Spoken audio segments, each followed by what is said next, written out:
Meet Sufia Sufi, a world-renowned ultra runner who traded in her job as an airport ground handling officer for not one but 5 Guinness World Records. With the world as a track, she has become the epitome of human endurance, breaking national and international records with every feat that she undertakes. Sufi has traversed the lengths of Kashmir to Kanyakumari, north to south of Qatar through some of the most grueling terrain in the world, and now she plans to go around the world on her foot.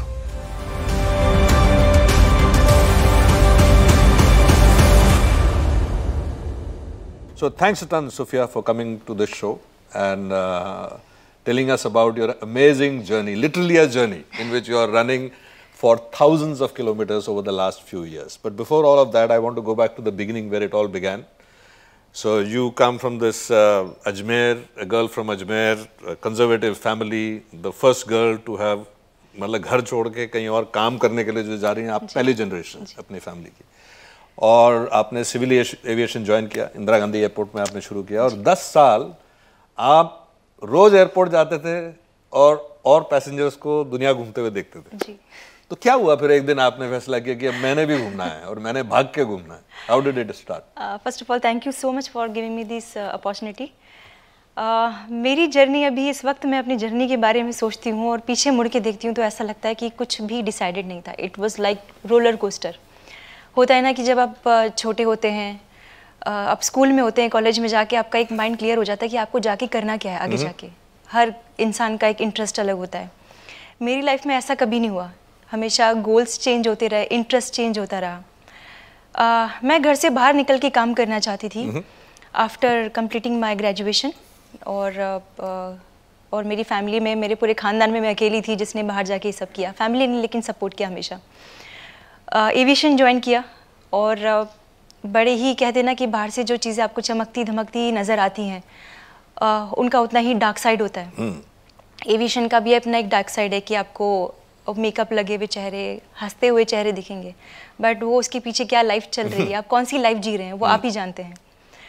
काम करते करते ऐसा लगा कि ये वो life नहीं थी जो मैं अपने लिए चाहती थी, और सिर्फ जॉब करके घर तक जाना, वापस जॉब पे आना और नाइट शिफ्ट में पूरा काम करना, बिकॉज़ बहुत ही डिफरेंस है। आप नाइट में काम कर रहे हैं, दिन में सो रहे हैं, उसका हेल्थ पे भी बड़ा डिफरेंट, बहुत ही ख़राब असर पड़ता है। तो मुझे ऐसा लगा कि अगर मैं इस लाइफ से, और वो फ्रस्ट्रेशन होता जा रहा था काम का, एक जो वो रूटीन था उससे, क्योंकि आप बाहर ही नहीं आ पा रहे थे, एंड आई वॉज फीलिंग कि अगर मैं उससे बाहर नहीं आ पाऊंगी तो हो सकता है मुझे डिप्रेशन हो जाए, मैं डिप्रेस हो जाऊँ, मैं डिप्रेशन में चली जाऊँ। एक बार फ्लाइट की डिपार्चर के बाद मैं ऑफिस में आके बैठी और यही सोचने लग गई कि इंसान की क्या लाइफ यही होती है और क्या यही मकसद है। आपने अपने लिए काम किया, कमाया, और बस यही एक लाइफ है। एक फिर ऐसा लगता है कि आप एक रोबोटिक लाइफ जी रहे हैं, वही दिन दोबारा 10 साल से आप वही कर रहे हैं। हाँ, वही कर रहे हैं। 10 सालों से पहले ही वो, जब मैंने स्टार्टिंग में 1-2 साल स्पेंड किया तो मुझे ऐसा लग रहा था कि मुझे ये जॉब छोड़ देनी चाहिए। उस वक्त दिमाग में कुछ और करने का था ही नहीं। मुझे लगा कि वापस घर पे जाके क्या करूँगी, अभी तो करना ही पड़ेगा जॉब, अब ये कर लिया है, फैमिली ने इतना पैसा स्पेंड किया, क्योंकि I was 16 when I lost my father. मेरी मम्मा ने हमें पढ़ाया लिखाया, इस काबिल बनाया, हमारी सारी ज़िद्दें पूरी की, तो मैं उनको डिसअपॉइंट नहीं करना चाहती थी कि मैं घर जाके बैठ जाऊँ और ये कहूँ कि मुझे काम नहीं करना। तो एक कंपल्शन था कि बस ठीक है, अब कुछ और करने के लिए नहीं तो एयरपोर्ट पे ही काम कर लेते। But I was not happy at all. कहीं ना कहीं वो फ्रस्ट्रेशन अंदर पलता जा रहा था, और मुझे ऐसा लगा कि I should come out from this daily routine. ये जो डेली रूटीन है उससे बाहर आने के लिए एटलीस्ट मुझे कुछ करना चाहिए, at least for my health. And then running का ख्याल आया। रनिंग का ख्याल इसलिए, वैसे मेरा कोई स्पोर्ट्स बैकग्राउंड नहीं था, एंड मुझे याद नहीं है मैंने कभी 100 मीटर भी दौड़ी होंगी। 2017 की बात है ये। एंड फिर मुझे लगा कि रनिंग करके देखते हैं पार्क में, क्योंकि रनिंग ऐसा स्पोर्ट है, आपको कहीं पर्टिकुलर प्लेस पे नहीं जाना, उसके लिए कुछ ऐसा तामझाम नहीं करना है। तो जहाँ अपार्टमेंट में रहती थी वहीं के पास के पार्क में सेम डे ही फ्लाइट की डिपार्चर के बाद में, जब हमारी शिफ्ट खत्म होती थी, मॉर्निंग में हम घर पहुँचते थे। 3 किलोमीटर पार्क में रन किया, और वो 3 किलोमीटर कैसे हो गया पता ही नहीं लगा। बस सोचती रही रन करती रही, और आई वाज फीलिंग कि कंधों पे जो बोझ था वो कुछ कम हो गया है, दिमाग पे जो एक बोझ था वो कम हो गया है, अच्छा लग रहा था, लाइट फील कर रही थी। और वही कंटिन्यू रखा, फिर डेली रन करती थी पार्क में, और ऐसे ही बस वहीं से पैशन बन गया रनिंग के लिए। तो 3 किलोमीटर देन बिकेम 6 किलोमीटर आपने करना शुरू किया, फिर आपने फैसला किया कि मैं हाफ मैराथन भागना चाहता हूँ। जी। बाय द वे, इस छोटी सी कहानी में 2 सिखलाई है। पहली सिखलाई, हजारों किलोमीटर के भी जो रनर हैं वो शुरुआत में 2-3 किलोमीटर से ही शुरू करते हैं, which I think is a very important lesson that the audience should know. Actually बिल्कुल ये सही बात है। दूसरी सिखलाई ये है जो साइंटिफिकली अभी प्रूव हो रहा है, this is a lot of evidence for it scientifically, that running actually improves your mental health. It releases the necessary enzymes and chemicals in your body to actually improve. तो जो बोलते हैं कि भागने के बाद हल्का लगता है, जी वो साइंटिफिकली प्रूवन है। It is not वहम। So then you decide to run the Delhi half marathon. जी। फिर मैराथॉन्स में पार्टिसिपेट करने का दिलचस्पी ऐसी हुई कि मैराथन से पार्टिसिपेट करते हैं। मेरा फर्स्ट मैराथन 2017 में ही था। आई रेन 21 किलोमीटर्स, हाफ मैराथन किया था, Delhi marathon, and I took 2 hours that time. तो उसके लिए आपने प्रैक्टिस किया? कई प्रैक्टिस में करती थी, रोज करती थी। और ड्यूरिंग वो जब जर्नी शुरू की थी मैंने, तो मुझे एक छोटी सी इंजरी हुई थी। उसको इंजरी को से बाहर आने के लिए, क्योंकि जब कोई चीज़ स्टार्ट कर देते हैं तो आपको पैशन ज़रूर होता है लेकिन एक्सपीरियंस नहीं होता है। एक्सपीरियंस धीरे धीरे आता है। फिर एक कोच भी रखे मैंने, कोचिंग किया और कोच के अंडर ही ट्रेन किया अपने आप को, strength workout, core workout, speed कैसे बढ़ानी, वो सब किया। और ऐसे ऐसे करके इंटरेस्ट आता गया। फिर सीधा हाफ मैराथन से मैंने अल्ट्रा मैराथन। हाफ मैराथन आपने 2017 में भागा? 17 में किया। 2 hours, for those of you who don't know, I mean who haven't run, 2 hours half marathon is pretty impressive timing. Ji, 2 hours. Very very impressive timing. It's not something that that many people can do. And especially a person who has never run in their life before, who began running literally about 6-7 months ago. So you did the half marathon in 2 hours. फिर फैसला किया अभी full marathon भागना। फिर उसके बाद full marathon नहीं किया मैंने, सीधा 52 किलोमीटर रन किया। एक अल्ट्रा मैराथन थी दिल्ली में, वो की। और बस एक बिलीव था अंदर कि मैं कर पाऊंगी। इसी बिलीव के साथ में वो माइलेज बढ़ते गए और जर्नी बढ़ती गई। तो 52 किलोमीटर्स मैंने सेम ईयर ही किया, 2017 में। और फिर उसके बाद अल्ट्रा मैराथन्स में इंटरेस्ट आने लग गया। मुझे लगा कि I should come in ultra marathons और उसी को कंटिन्यू करना चाहिए। So then what was your first long run, जिसको हम मतलब ये मान सकते हैं कि थोड़ा 30, 35, 40, 50 किलोमीटर से बढ़कर अभी 300, 400, 700 किलोमीटर? जी। अल्ट्रा मैराथन करते करते दिमाग में मेरी काफ़ी सारी चीज़ें चल रही थी कि एक तो होता है कि ह्यूमन लिमिट की जब हम बात करते हैं और जब अपने आप को चैलेंजेस देने शुरू करते हैं तो पता लगता है कि वाकई में कोई लिमिट नहीं होती है। हम बहुत ज़्यादा केपेबल हैं और बहुत ज़्यादा स्ट्रेंथ है, जितना हम सोचते हैं उससे कहीं ज़्यादा। हमारी एक ह्यूमन बॉडी है जिसे कह सकते हैं एक मिरेकल है, आप जैसे उसे चलाएंगे वैसे चलेगी। तो मैं चैलेंज लेती गई और मुझे ये लग रहा था कि इस चीज़ के साथ मुझे एक्सपेरिमेंट करना चाहिए कि ह्यूमन बॉडी कितना दूरी तक जा सकती है। बेसिकली मैं डिस्टेंस रनिंग में ज़्यादा इंटरेस्टेड थी कि लंबा दौड़ना है, एक पॉइंट से लेके दूसरे पॉइंट पे जाना है। ऑल्सो मुझे ये फील हो रहा था कि आप कोई भी मैसेज लोगों तक पहुँचाना चाहते हैं। एंड उस during that time I was carrying a message with hope, humanity, oneness, peace और इक्वालिटी का एक मैसेज था। तो मैं चाहती थी कि हम लोगों से इंटरेक्ट करें। और ये जो जर्नी है सिर्फ रनिंग की जर्नी नहीं है, इसमें रिस्पेक्ट है, प्यार है अपनी कंट्री के लिए, लोगों के लिए, और काफ़ी कुछ सीखा। मैं चाहती थी कि लोगों से हम इंटरेक्ट करें। अभी तक सिर्फ दिल्ली का एयरपोर्ट था और मेरा अपार्टमेंट था, वो ही एक लाइफ थी कुएं के मेंढक वाली। मैं चाहती थी कि मैं उस कुएं से बाहर आके दुनिया देखूं और हमारी कंट्री कैसी है, यहाँ के लोग कैसे हैं, जो हम देखते हैं, बातें करते हैं, उसको एक्सपीरियंस करते हैं। तो ये बहुत अच्छा एक वे था। मैं चाहती थी कि मैं अपने पैरों पे ही जाके सारी चीज़ों को ऑब्जर्व करूँ, और ये बहुत अच्छा तरीका है। हम ट्रैवल करते हैं गाड़ियों में, हम ट्रेन से जाते हैं, बाइक पे ट्रैवल करते हैं, बट एक जो चीज़ आप पैदल चल के रन करके ऑब्जर्व कर रहे हैं, फील कर रहे हैं, मुझे नहीं लगता वो फीलिंग और कहीं आएगी। आप लाइफ की काफ़ी सारी चीज़ें एस्केप कर देते हैं अपनी जर्नी के अंदर। नहीं, वो तो मैं हमेशा ये बोलता हूँ कि अगर कहीं पे भी हमको जर्नी में जाना है जी, तो जैसे अब यहाँ से अगर मान लीजिए श्रीनगर जाना है, तो यहाँ से हम गए भगदौड़ी में, मेटल के बॉक्स में गए एयरपोर्ट तक, उधर एक मेटल के पाइप में गए एयरपोर्ट से दूसरे एयरपोर्ट तक, उधर फिर एक मेटल के बॉक्स में गए श्रीनगर। तो ये पूरा जो जर्नी है ये मतलब एक पिंजरे के अंदर ही हमने जो हमें दिखाया गया है टीवी सामने वीडियो वही देख रहे हैं। We are not smelling the earth, we are not feeling the wind, मतलब वो एक माहौल जो है ट्रैवल का वो हम बिल्कुल बाईपास कर देते हैं उसको, बिल्कुल ही बाईपास। वही इंपॉर्टेंट होती है और आई थिंक उसी से हमें बहुत कुछ सीखने के लिए मतलब ये वही हुआ कि आप पूरा नॉवल पढ़ने की बजाय सीधे एंड में जाके देखो किसने मर्डर किया, खत्म हो गई कहानी, राइट? तो you miss the whole experience. So tell me about your first K2K, जो सबसे बड़ा चैलेंज उस वक्त आपके लिए बहुत बड़ा चैलेंज था, क्योंकि ना आपने इतना बड़ा रन पहले कभी किया है, ना आपको अंदाजा है कि ऐसे रन के लिए इंफ्रास्ट्रक्चर क्या चाहिए, ऑर्गेनाइजेशन क्या चाहिए। और इस वक्त आप नौकरी कर रही हैं कि नौकरी में आपको बता दिया आपके बॉस ने कि या तो भागो या भागो? Actually in 2018 I did golden triangle run, Delhi Jaipur Agra का ये जो 700 किलोमीटर का रूट था वो हमारे लिए एक ट्रायल था। हम चाह रहे थे कि इस पर रन करके देखते हैं, एक एक्सपेरिमेंट करके देखते हैं और जो हम चीज़ें जो हमारे दिमाग में चल रही हैं एक्चुअली उसको कंप्लीट करके देखते हैं क्या क्या रहता है। 2018 में मैंने ये 16 डेज में ये 700 किलोमीटर्स कवर किए। उस छोटी सी जर्नी में भी काफ़ी कुछ सीखने के लिए मिला। पैशन बहुत था, अगेन एक्सपीरियंस ज़ीरो था क्योंकि एथलीट वाला बैकग्राउंड नहीं था, तो नॉलेज नहीं थी इंजरीज के बारे में, नॉलेज नहीं थी स्ट्रेंथनिंग के बारे, न्यूट्रिशन के बारे में, बॉडी को स्ट्रेंथनिंग कैसे देनी है, क्या क्या चीज़ें होनी चाहिए। बट कहते हैं ना पागलपन जिस चीज़ का होता है तो आप कूद पड़ते हैं मैदान के अंदर, तो वही मेरे साथ था। मैं कूद पड़ी मैदान में, 700 किलोमीटर कंप्लीट कर लिए। उस दौरान इंजरी भी आई, नी लॉक हो गया था मेरा, नहीं पता था कैसे रिकवर करना है। कोच ने हेल्प किया समहाउ। उसके बाद फिर जॉब भी चल रही थी साथ में, तो somehow I was managing both the things. फिर जब K2K की बात आई, कश्मीर से कन्याकुमारी की बात आई, मुझे मेरे जो पार्टनर है विकास जी, उन्होंने ये साइकिलिंग से पूरा रूट किया था 10 डेज के अंदर, गिनीज वर्ल्ड रिकॉर्ड बनाया। तो उन्होंने मुझे सजेस्ट किया था कि इस रूट पे रन करना है ज़रूर, अगर लॉन्ग रनिंग एक्सपीडिशन में अगर आप उतर गए हो तो ये अच्छा रूट है करने के लिए।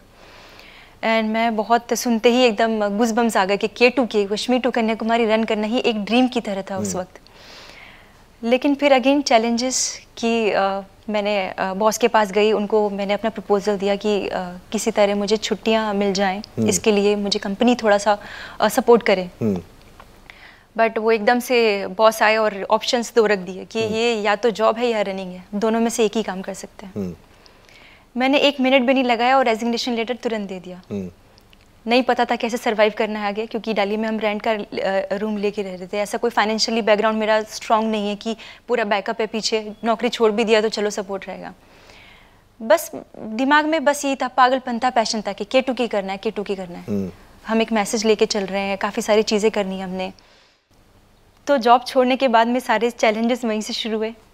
स्पॉन्सरशिप की बात आई तो लोगों को विश्वास नहीं हुआ, एथलेटिक कोई बैकग्राउंड नहीं है, कभी 100 मीटर रन नहीं किया, तो अभी K2K कैसे कर लेंगे। इस वक्त तो आप मैराथन वगैरह कर लिए थे ना आपने? जी, बिकॉज लॉन्ग रनिंग एक्सपीडिशन और अल्ट्रा मैराथन में डिफरेंसेस हैं, क्योंकि अभी इंडिया में लोगों को नहीं पता है। ये हमारे व्यूअर्स को थोड़ा समझाना पड़ेगा। तो पहले तो नॉर्मली अभी कुछ 15 भी नहीं, मैं बोलूँगा 8-10 साल से सडनली रनिंग कम से कम कुछ शहरों में thanks to Tata and Airtel and all, it has been popularised now. So marathon has now become the new golf for many people.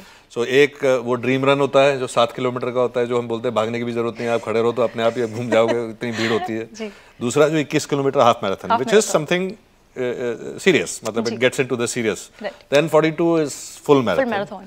And then you have ultra marathons which can go from 50 to 80 to 100 kilometers. Thousands kilometers. And then you have expeditions.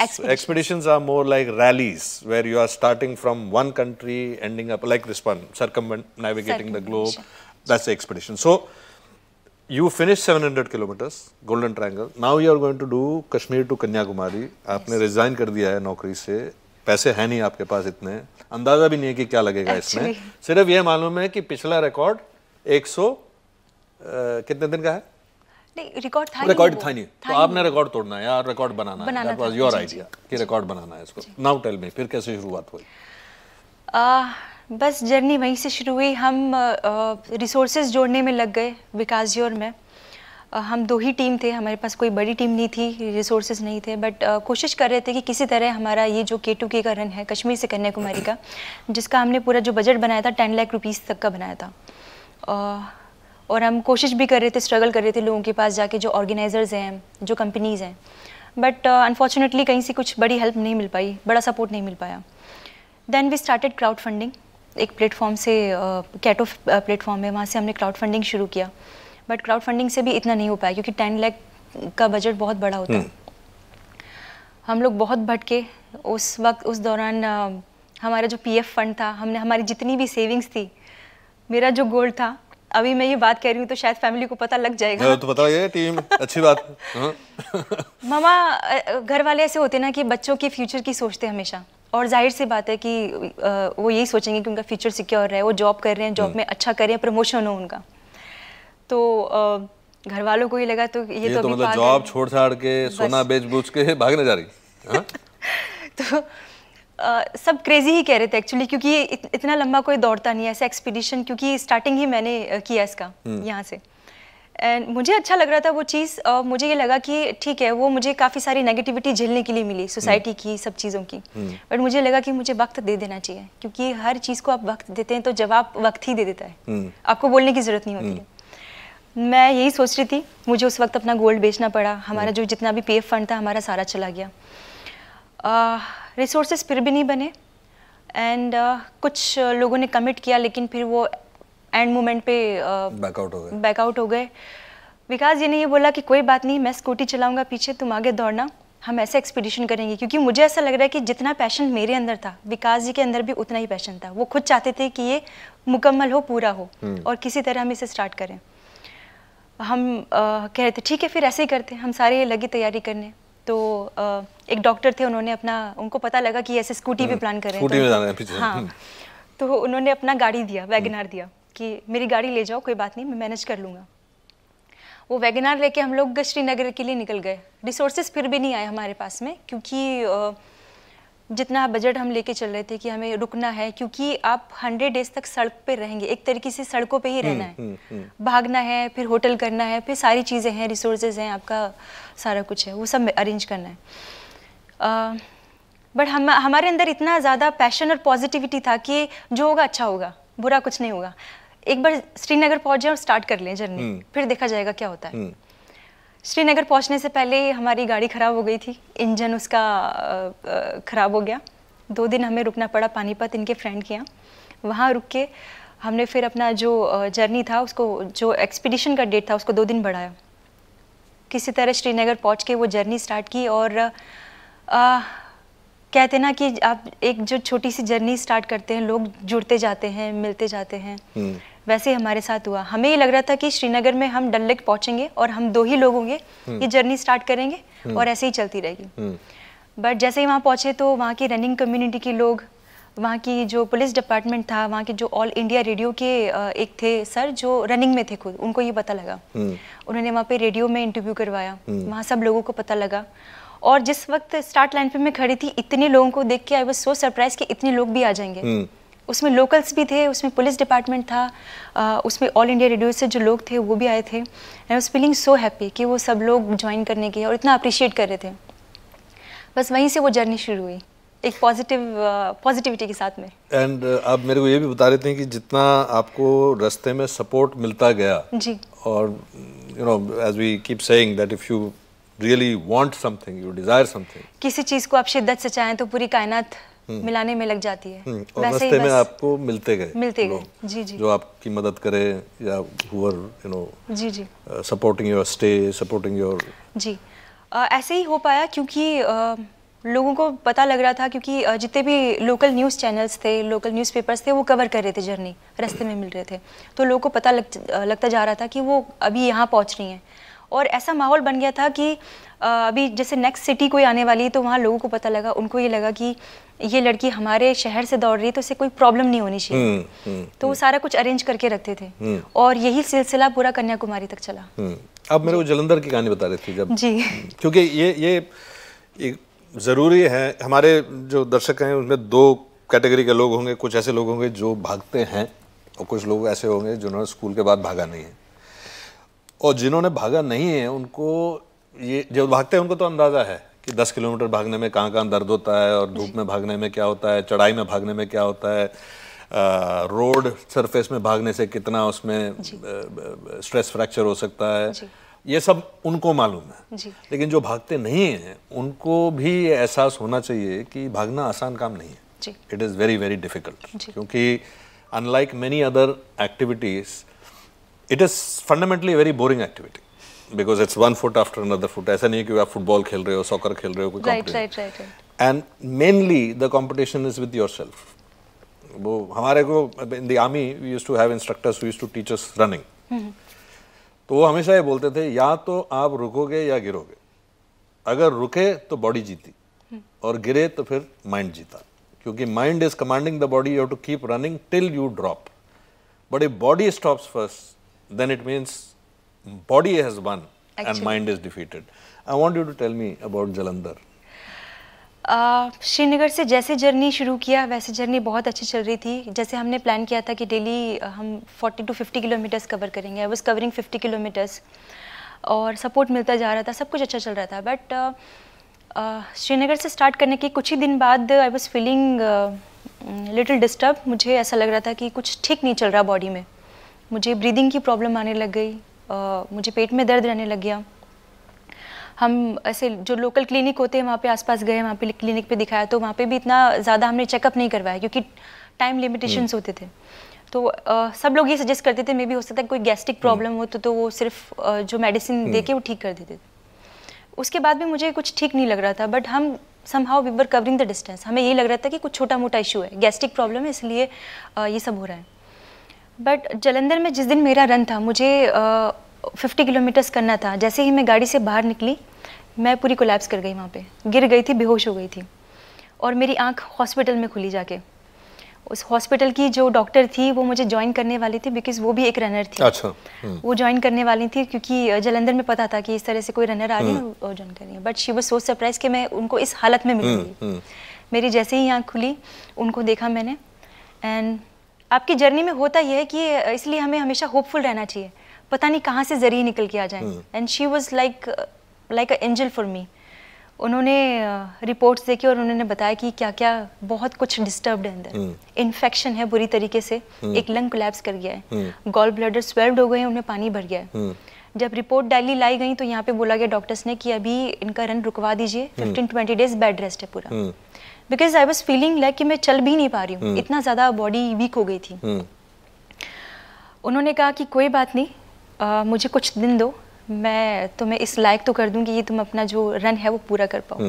Because वो मेरे लिए कोई सिर्फ एक record नहीं था, मेरे लिए वो एक मिशन बन चुका था। क्योंकि मैंने हर चीज़ दांव के ऊपर लगा दी थी। नौकरी छोड़ दी, सेविंग्स लगा दिया, सब कुछ लगा जेवर बेच दिए। जी। सबसे बड़ी बात कि खुद से प्रॉमिस किया था। जब आप खुद से प्रॉमिस कर लेते हैं तो उसका आपको ज़्यादा तकलीफ होता है कि वो आप पूरा नहीं कर पाए। मैंने ही प्रॉमिस किया था ये जर्नी किसी तरह कंप्लीट करेंगे और अच्छे टाइमिंग्स के साथ में करेंगे। बट वो हॉस्पिटल पहुंचने के बाद में इतना कुछ गड़बड़ था। बट पॉजिटिविटी आसपास बहुत थी और दिमाग में भी थी कि हो पाएगा। कंडीशन ऐसी होती है कभी कभी आपकी बॉडी फिर आपका माइंड भी गिव अप कर देता है। जब आपकी बॉडी नहीं चल पा रही तो फिर आप माइंड से जीत के क्या करेंगे। मेरा भी हाल वही था। वो हॉस्पिटल के 5 दिन मेरे ऐसे गुजरे कि एक बैटल चल रहा था बॉडी और माइंड के बीच में। बॉडी कह रही थी कि नहीं करना है, माइंड कह रहा था कि कर सकते हो। और मैं बेड से उठ के रोने लग जाती थी कि अभी इतना मुश्किल जो पैच है श्रीनगर से जलंधर तक का, क्योंकि बहुत मुश्किलें क्रॉस करके हम लोग यहाँ तक पहुँचे थे। पूरा वन वे था और बहुत ज़्यादा वहाँ पे ये कंस्ट्रक्शन का काम चल रहा था, तो वो डस्ट बॉडी में जाता गया, उससे इन्फेक्शन हो गया। बस वो बैटल मैं किसी तरह जीत पाई। मुझे यही लग रहा था कि यहाँ अगर मैंने रनिंग रोक दिया तो मुझे रनिंग फोबिया हो जाएगा, मैं कभी लाइफ में रन नहीं कर पाऊंगी। वो डर मुझे ज़्यादा सता रहा था। किसी तरह हिम्मत की और 5th डे ही मैंने बेड से उठ के वो कैनुला हाथ में लगा था, अभी भी याद है मुझे। कैनुला जरा समझा दीजिए क्या होता है? कैनुला जहाँ पे जब बॉडी में ड्रिप चढ़ता है तो वो एक प्लास्टिक पीस यहाँ फिट करते हैं, जिसके अंदर से वो डालते हैं। तो वो लगा के आप भाग रहे थे? वो फिक्स ही था क्योंकि डॉक्टर ने कहा कि वो हटाना पड़ेगा फिर लगाना पड़ेगा, तो बेटर है इसको लगा ही रहने दो। वो लगा के आई रेन 44 किलोमीटर्स 5th डे पे। और उसके बाद से जैसे ही मैं आई मैं बिल्कुल ब्रेक डाउन हो गई, मैं रोने लग गई और मुझे ये लगा कि ये कैसे हो पाया। एंड जो डॉक्टर थी वो भी बहुत खुश थी क्योंकि वो कह रही थी कि आप मेडिसिन लेते रहना, रिकवर कर जाओगे।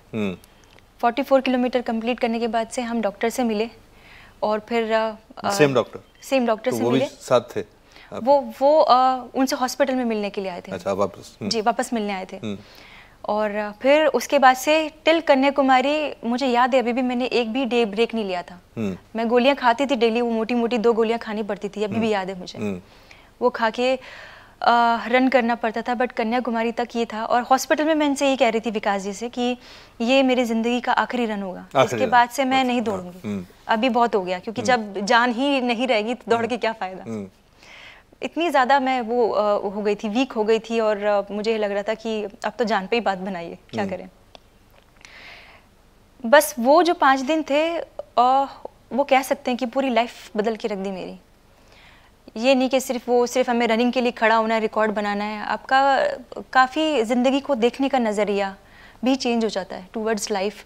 और आप ये फील करते हैं कि human body it's like a miracle, आप जैसा उसको ढालोगे ढल जाएगी। हमें एक मिरेकल मिला हुआ है, हम नहीं जानते हमारी कैपेबिलिटी के बारे में, हमारी स्ट्रेंथ के बारे में। वहीं से मुझे पता लगा कि इंसान के लिए हर चीज़ पॉसिबल है अगर वो चाहे तो। जैसे ही फिर वहाँ से हम उठे और मैंने कंटिन्यू किया वो run till Kanyakumari without day break, वो कंप्लीट होता गया। और जैसे ही कन्याकुमारी पहुंचे मेरा पहला वर्ड यही था कि विकास जी अभी नेक्स्ट क्या प्लान कर रहे हैं, नेक्स्ट क्या रन होने वाला है। बिल्कुल, I was feeling so energetic, और ऐसा लग रहा था कि अभी कन्याकुमारी से भी आगे जर्नी होनी चाहिए थी। काश लैंड होता तो अभी और आगे जाते, बिकॉज वो जर्नी मेरे लिए लाइफ हो चुकी थी। I was living my life in running, daily 50 kilometre करना, एंड हर एक स्टेप पे यू नेवर नो कि क्या देखने के लिए मिले, बिकॉज आप पूरे इंडिया में रन कर रहे हैं जहाँ पे हर कदम पे सारी चीज़ें चेंज हो जाती हैं, टेरेन चेंज हो जाता है, बोली चेंज हो जाती है, खान पान चेंज हो जाता है, वही सब, और वो लाइफ बन चुका था। एंड जब ये फिनिश हुआ तो मैं खुश नहीं महसूस कर रही थी, मुझे ऐसा लग रहा था कि अभी जर्नी और होनी चाहिए थी। मैं अपनी लाइफ को बहुत मिस करूँगी, ये मेरे लिए लाइफ थी। तो ये K2K की जर्नी ने इतना कुछ सिखाया, मैंने लोगों से बहुत कुछ सीखा। और जो मैं सोच रही थी ना कि एक्सप्लोर करना है इंडिया को, एक्सप्लोर तो किया ही किया, बल्कि ये भी महसूस किया कि आप दौड़ते हुए, आप रन करते हुए लोगों से जब मिलते हैं तो उनसे बहुत कुछ सीखते हैं। कहते हैं ना कि हमारी लाइफ में सिर्फ एक ही रोल मॉडल होता है, ये एक ही मोटिवेशन। हम अपने आसपास सिर्फ ऑब्जर्व करने की बात होती है, हर चीज़ में आप मोटिवेशन और इंस्पिरेशन देख सकते हैं। मेरे लिए जो रास्ते में कूड़ा उठाने वाले लोग थे, कचरा उठाने वाले लोग थे, जो लेडीज़ गांव से किलोमीटर्स दूर पानी भरने आ रही हैं एक कुएं से, गंदे पानी के कुएं से, वो इंस्पिरेशन बन जाते। मुझे लगता है कि ये डेली का स्ट्रगल है इनका। हमारा तो क्या, अभी रनिंग करेंगे खत्म हो जाएगा लाइफ में, और अपना तो चॉइस है, ये हमारा चॉइस है, चॉइस है आपका स्ट्रगल, उनकी तो मजबूरी है, उनकी मजबूरी है, और उसमें से कोई एस्केप भी नहीं है एक्चुअली। ये स्ट्रगल उनका है, उन लोगों से बहुत स्ट्रेंथ मिला। फिर मेरा स्पीड बढ़ता था और मैं और अच्छा करती थी, बेहतर करती थी रनिंग में। बहुत कुछ सीखने के लिए मिला इस तरीके से लाइफ में, अपना नज़रिया चेंज हुआ, और मुझे लगा कि हमारी लाइफ में ऊपर वाले ने हमें दिया है वो बहुत कुछ है, हमें हमेशा उसके लिए थैंकफुल रहना चाहिए, ग्रेटफुल रहना चाहिए। तो कश्मीर टू कन्याकुमारी के बाद अगला आपने ट्रिप पकड़ा 6000 किलोमीटर। जी, गोल्डन क्वाड्रिलेटरल। गोल्डन क्वाड्रिलेटरल, स्वर्णिम चतुर्भुज जिसे कहते हैं, दिल्ली, कलकत्ता, चेन्नई, मुंबई का एक पूरा एक ये क्वाड्रिलेटरल है, जो कि 6000 किलोमीटर है, 4 मेट्रो सिटीज़ का। तो उसके बाद ही एक पुणे की लेडी हैं मिशेल काकड़े, उन्होंने ये रिकॉर्ड किया था, रिकॉर्ड बनाया था ये 2015 या 14 में आई थिंक। तो मैं चाहती थी कि मैं इस पर रन करूं और इस रिकॉर्ड को ब्रेक करूं। बस वहीं से फिर जैसे ये एक्सपीडिशन खत्म हुआ, वहीं से तैयारियां शुरू हो गई GQ की। एंड हम चाहते थे कि हम नेक्स्ट ईयर ये अपने बैक टू बैक एक्सपीडिशन रखें, बीच में गैप नहीं देना चाहते थे, हर साल एक नया एक्सपीडिशन। तो हमने 2020 में ये प्लान किया। एंड अभी भी याद है मुझे जनवरी में जब हम ये रन के लिए निकले, और फैब तक पहुँचते पहुँचते, क्योंकि वी वर कवरिंग दिल्ली, पहले कलकत्ता जाना था हमें, दिल्ली कलकत्ता, एंड देन फिर उसके बाद चेन्नई। तो आंध्र प्रदेश से पहले ही सबको याद है, उसको नहीं भूल सकता है, कोरोना का जो हमारा पहला टाइम था। और जैसे ही वो डेट अनाउंस हुआ लॉकडाउन का, हम लोग एकदम बिल्कुल समझ ही नहीं आया कि क्या करना है, बिकॉज हम बिल्कुल बीच में थे, आगे पीछे इतना बड़ा कोई सपोर्ट नहीं था, सिर्फ एक गाड़ी थी और विकास जी थे मेरे साथ में, और हम लोग बीच में फंस गए। आंध्रा से पहले जब हम रुके तो हम वेट कर रहे थे कि जो लॉकडाउन है 1-2 दिन का उन्होंने अनाउंस किया था तो हो जाएगा, बाद में यहाँ फिर नॉर्मल हो जाएगा, कवर अप कर लेंगे। फिर वो बढ़ता गया, हमारे पास कुछ ऑप्शन नहीं बचा, और हम लिटरली बॉर्डर्स के ऊपर हाथ जोड़ जोड़ के क्रॉस करके गए कि हमें जाने दीजिए, हम यहाँ एक्सपीडिशन कर रहे थे। बिकॉज उस वक्त पुलिस भी कुछ नहीं कर पा रही थी, वो भी किसी को कुछ नहीं पता, कुछ नहीं पता था, और वो जाने भी नहीं दे रहे थे, बॉर्डर क्रॉस नहीं करने दे रहे थे। तो हमने बहुत रिक्वेस्ट करके उनके हाथ जोड़े, उनको बताया कि सर ये ऐसी सिचुएशन है कि हम घर नहीं जा सकते क्योंकि हम एक्सपीडिशन कर रहे हैं, हम डेली रन कर रहे हैं। किसी तरह हमने वो तेलंगाना बॉर्डर क्रॉस किया, उसके बाद महाराष्ट्र बॉर्डर पे पहुंचे तो वहाँ और बुरा हाल था। फिर वहाँ से गांव में से निकल के हम महाराष्ट्र के गांव में पहुंचे, जहाँ हमारे एक दोस्त का गांव था। वहाँ पे शेल्टर लिया हमने, 2.5 महीने गांव के खेत में रुके, वहाँ टेंट लगा के तंबू में ही रुके, 2.5 महीने वहीं स्पेंड किया।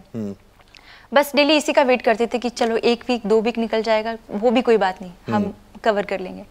बट लॉकडाउन बढ़ते बढ़ते फिर वो मेरा होप भी कम होता गया कि अब तो कुछ हो नहीं पाएगा।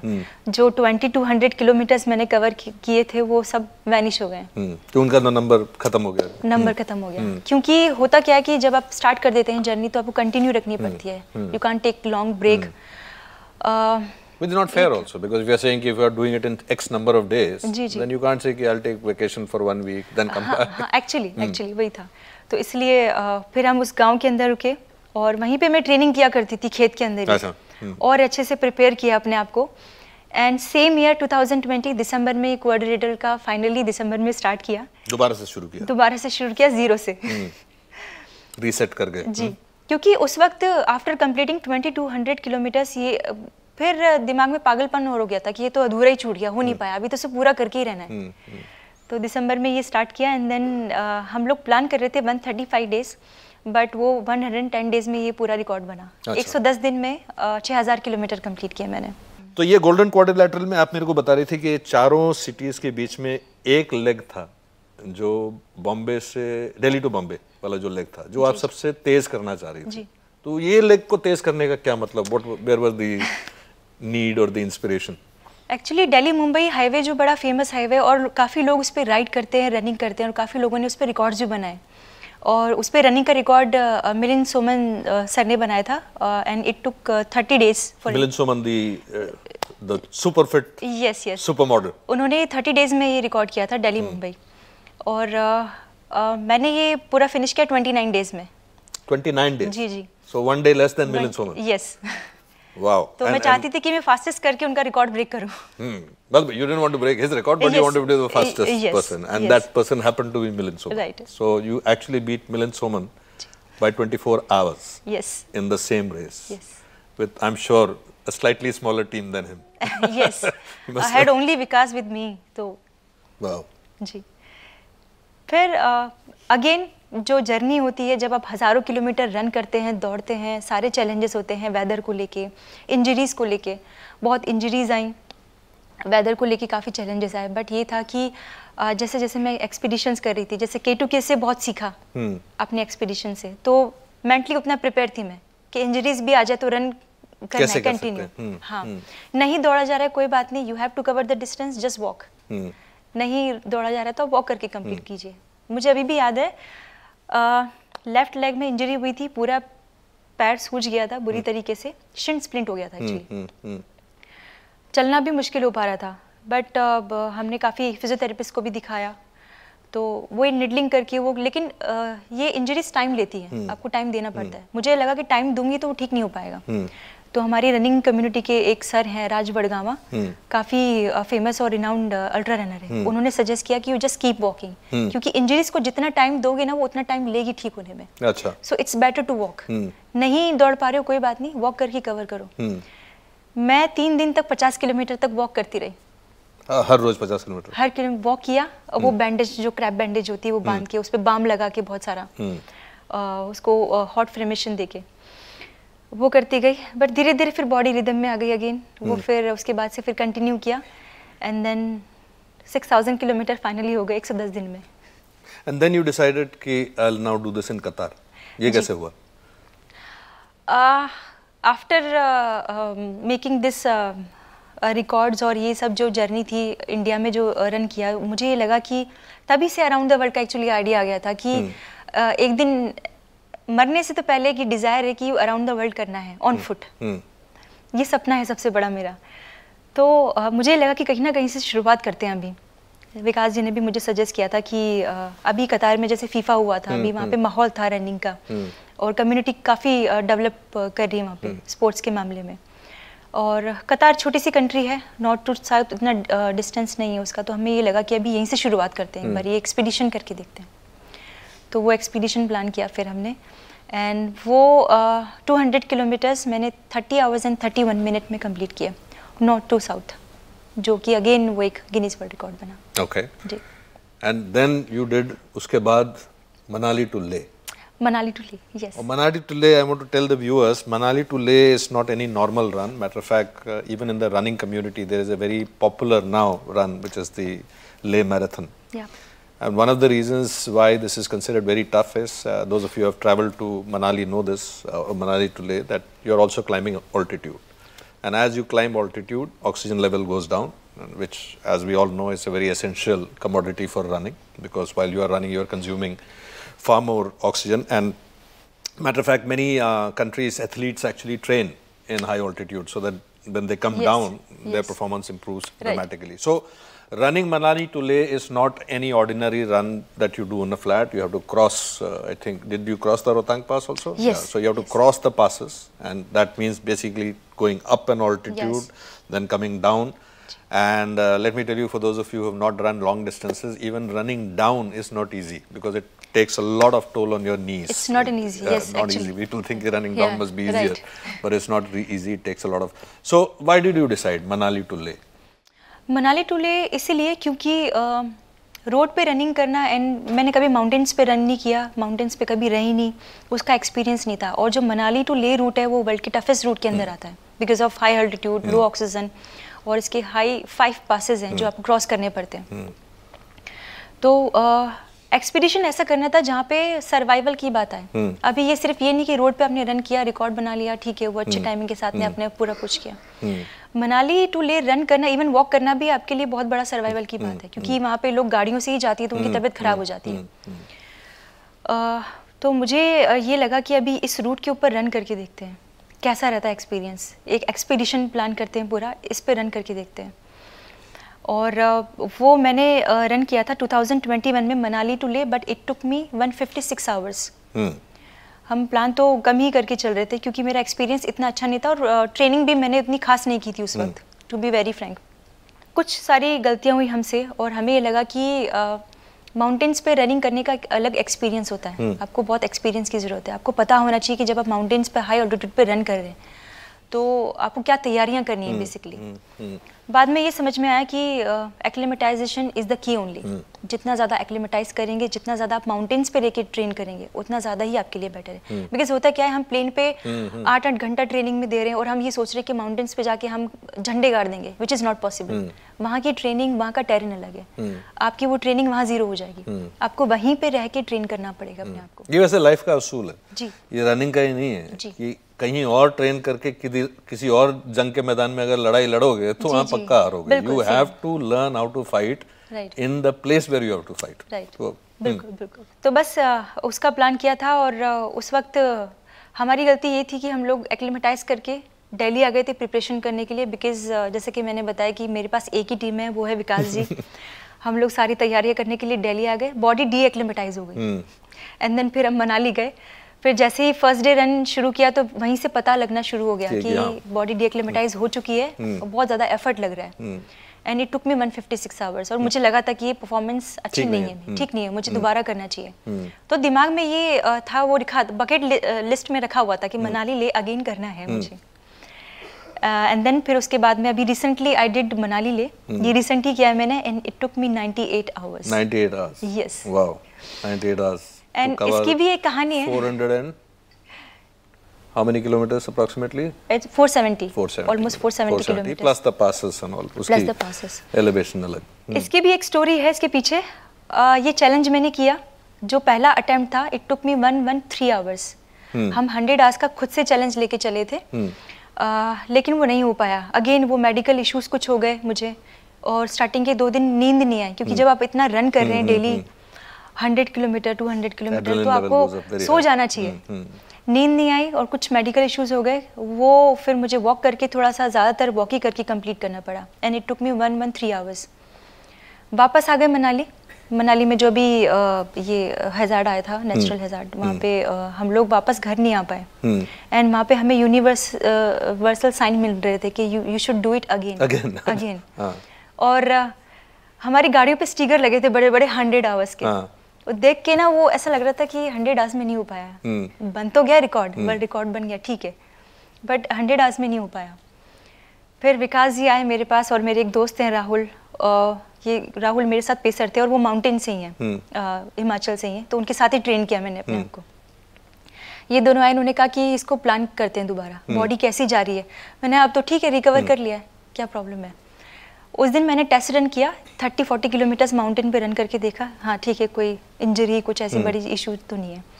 फिर हम विदिन अ वीक निकल पड़े दोबारा Manali Leh, again same route, third time and it took me 98 hours. 98 hours. So you did it 2 hours below 100. Ji. And वो फीलिंग ही बहुत अलग थी। मतलब कुछ भी ऐसा डिसाइडेड नहीं था कि वो करना है, बस हमने हमारे दिमाग में आया और पागलपन में हम लोग निकल पड़े। और मेरे पास सिर्फ इस बार 3 टीम थी। जो पहला एक्सपीडिशन किया था 113 आवर्स जिसमें लगी, उसमें हम लोग 15 लोगों की टीम लेके गए थे, जिसमें कुक भी थे, डॉक्टर्स भी थे, फिजियोथेरेपिस्ट भी थे, सब लोग थे। एंड इस दफ़ा जब हमने 98 आवर्स में किया तो सिर्फ विकास जी, मैं और मेरे दोस्त राहुल थे।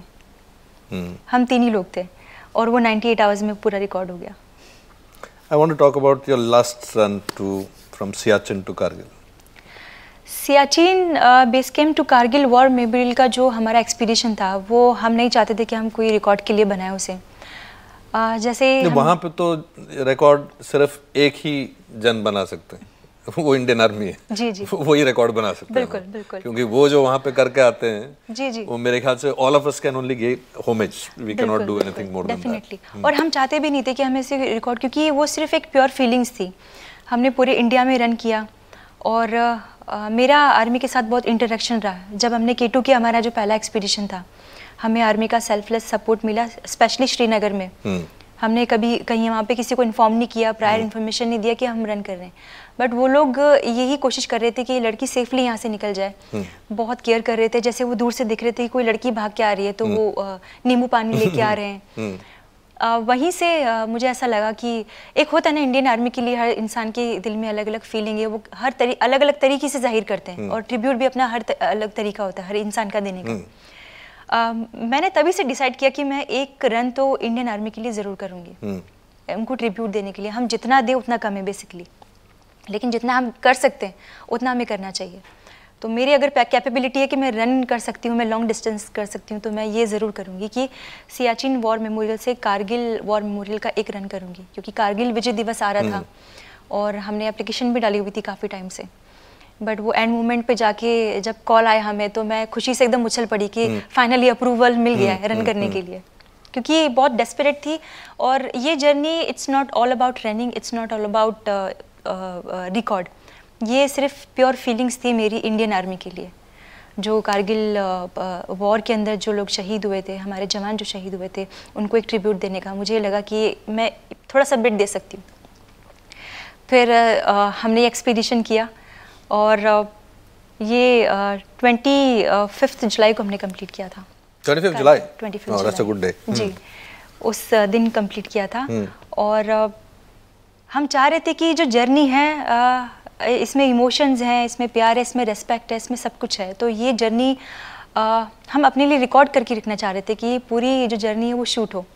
तो ऐसा कुछ अपने लिए बड़ा प्लान नहीं किया था कि इसको मूवी बनानी है, डॉक्यूमेंट्री बनानी है। बट मुंबई की जो एक प्रोड्यूसर हैं, जो फिल्म मेकर हैं, रूपा बारुआ, वो लिंक्डइन पे मुझसे कनेक्टेड हैं और वो काफ़ी टाइम से फॉलो कर रही थी। तो जैसे उनको इस एक्सपीडिशन के बारे में पता लगा, तो वो काफ़ी इंटरेस्टेड थी कि वो इसको आगे तक लेके जाएं, इस पे एक पूरा जो मूवी बने और उसको वो आगे तक लेके जाएं। तो वहीं से सारे इनिशिएटिव शुरू किया। I want to ask you something else which is completely different from this. I've been a runner myself, not nowhere near your caliber, but I know that running is also एक introspecting meditative exercise है वो, क्योंकि आप सिर्फ अपने आप से बात करते हैं और किसी से बात नहीं कर पाते हैं। क्योंकि भागते वक्त आप 1-2 किलोमीटर बात कर सकते हैं किसी से, लेकिन 100 किलोमीटर के बाद you can not really speak. तो बातचीत अपने साथ ही होती है और मेनली बात होती है बॉडी और दिमाग के बीच में है। बॉडी बोलता है रुक जाओ, कल कर लेंगे और बॉडी माइंड बोलता है नहीं 2 किलोमीटर के बाद रुकते हैं, ये फाइट चलता रहता है। जी। तो आपने तो अभी हजारों किलोमीटर अपने आप से बातचीत करी जी। तो आप इसमें क्या सीखा है आपने अपने आप से? आप बोल रहे हैं ये देखा मैंने, वो देखा, लेकिन अपने आप से तो बात करिए आप। जी। आजकल लोग अपने आप से नहीं बात करते हैं। आजकल लोगों के पास अगर 30 सेकंड का टाइम हो, 10 सेकंड का टाइम हो, तो फट से मोबाइल फोन निकाल के किसी और की बात सुनते हैं, किसी और की ट्वीट देखते हैं, जी। अपने आप से बात नहीं करते हैं। लेकिन आपने तो ये डिसाइड किया है कि मैं हजारों किलोमीटर अपने आप से ही बात करूंगी। जी। What have you learned from yourself? Actually वो जो जोन होती है, जैसे आप कहते हैं कि हम जब हम हज़ारों किलोमीटर रन कर रहे हैं, एक जो बॉडी होती है, ह्यूमन बॉडी होती है, जैसे आपने कहा कि 2 किलोमीटर तक तो आप किसी से बात कर सकते हो, उससे ज़्यादा नहीं बोल पाते और ना ही आप पसंद करते ज़्यादा। अगर आप डिस्टेंस कवर कर रहे हैं पूरा 50 किलोमीटर ही, आप किसी से बात नहीं कर सकते। That is why I call my self Sufi runner, because एक जोन होती है ड्यूरिंग जब आप रन करते एक जोन में चले जाते हैं जहाँ पे आप सिर्फ ये चाहते हैं कि आप अकेले हों, और वो जोन को एक्सप्लेन करना थोड़ा मुश्किल है। But like most runners call it the zone. It is known as, it's there in many sports, but in running it's particularly there and it's called getting the zone. And once you get into the zone, then distance doesn't matter, nothing matters. Actually, and what I feel, मैं अपने experience के साथ बताती हूँ, एक time पे जाके मुझे लगता है कि something is pushing me, propelling you from behind. Divine power है जो पुश कर रही है आपको, आपके अंदर कुछ नहीं है, जान नहीं बची है, एनर्जी नहीं बची है, लेकिन आपके पैर चल रहे हैं, तो कुछ चीज़ है जो आपको पुश कर रही है। वो आई थिंक जोन, मैं उसको सूफी के नाम से ही डिफाइन करूँगी, because I feel divine power in me while running. तो एक वो पावर मिलती है और वो एक जोन होता है जिसमें आप कुछ सोचना ही नहीं चाहते, कुछ टेंशन लेना नहीं चाहते किसी के बारे में, या फिर ऑब्जर्व नहीं करना चाहते, बस आप उस जोन में रहना चाहते हैं, वो साइलेंट जोन में। Silent zone. And I have also found this thing, which मैं आपसे भी बात करना चाह रहा हूँ इसके बारे में, that most experienced runners actually prefer not to use any music and all, they just want to listen to their rhythm. Right, ये जरा समझाइए मेरे। जी। वो म्यूजिक भी आई थिंक एक टाइम तक ही अच्छा लगता है। मैं भी म्यूजिक यूज करती हूँ, बट एक टाइम पे ऐसा लगता है कि हाथ में घड़ी भी नहीं होनी चाहिए, कुछ भी नहीं होना चाहिए, और फिर डिफरेंट जोन में आप आ जाते हैं। तो वो म्यूजिक भी थोड़ी देर के लिए काम करता है, उसके बाद में ऐसा लगता है कि बस अभी म्यूजिक भी साइड में रख दें, बस आप अपनी रिदम में चलते रहें। अभी मैं कम्प्लीटली 2-3 चीज़ें अलग बात करना चाह रहा हूँ आपसे। पहली बात तो यही कि इंडिया में एक बहुत बड़ा चैलेंज है कि जो स्पोर्ट्स, अगर वो क्रिकेट ना हो जी, तो वो स्पोर्ट के लिए कोई भी सपोर्ट लेना बहुत ही मुश्किल है। It's very very difficult, and I know that you are also struggling despite the fact that you have got a global brand providing you apparel, but you are struggling for funds to do this, despite the fact that you have proven track record, 5 Guinness Book record तोड़ने के बावजूद छठे के लिए आपको अभी भी funds के लिए स्ट्रगल करना पड़ रहा है। तो पहली बात तो ये जो आप कर रही हैं फ्लैग बेरर के नेचर पे, इसके मेरे हिसाब से 2-3 फायदे होने चाहिए। पहली बात तो an awareness on health itself, and as many of us know that a nation that spends even 100 rupees on health, on sports, will actually save tens of thousands on health care later on. Because if our youth are healthy, if our children are healthy, then obviously it's not just health, physical health, it's also, as we saw, there's a very strong link between physical health. Actually.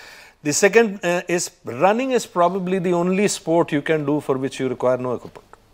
मतलब जूता चाहिए, वो भी मतलब advance runners don't use shoes.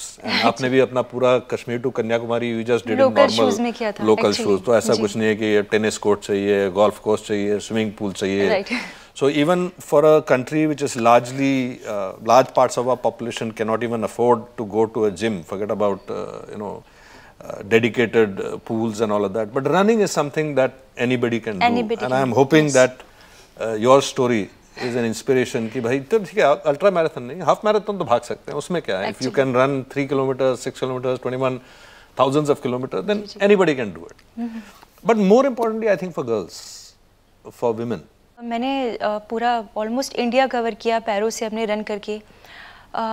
Women's का जो participation है कम है, मेट्रो सिटीज़ में आती हैं वुमेंस बाहर निकल के, बट अभी भी कहीं ना कहीं वुमेंस का ये कि वो बाहर नहीं आ पाती हैं। उनको ये लगता है कि हम साड़ी में रन कैसे कर सकते हैं, हम सलवार सूट में रन कैसे कर सकते हैं, हमारे पास तो अपैरल नहीं है। तो मुझे लगता है कि ये सिर्फ माइंड का बैरियर है। रनिंग तो किसी में भी हो सकती है, साड़ी में भी कर सकते हैं आप, सलवार सूट में भी कर सकते नहीं, हैं। मैं इससे थोड़ा ब्रॉडर कॉन्टेक्स्ट, वो तो है आपकी, मैं बात मान रहा हूँ। ब्रॉडर कॉन्टेक्स्ट ये है कि अगर हम एक नेशन के तौर पे ये रियलाइज करें कि हमको कोई ऐसा जरिया ढूंढना है जिससे कि हमारी लड़कियां can be good in sports और can be healthy, then I think the easiest, cheapest, most practical way is running.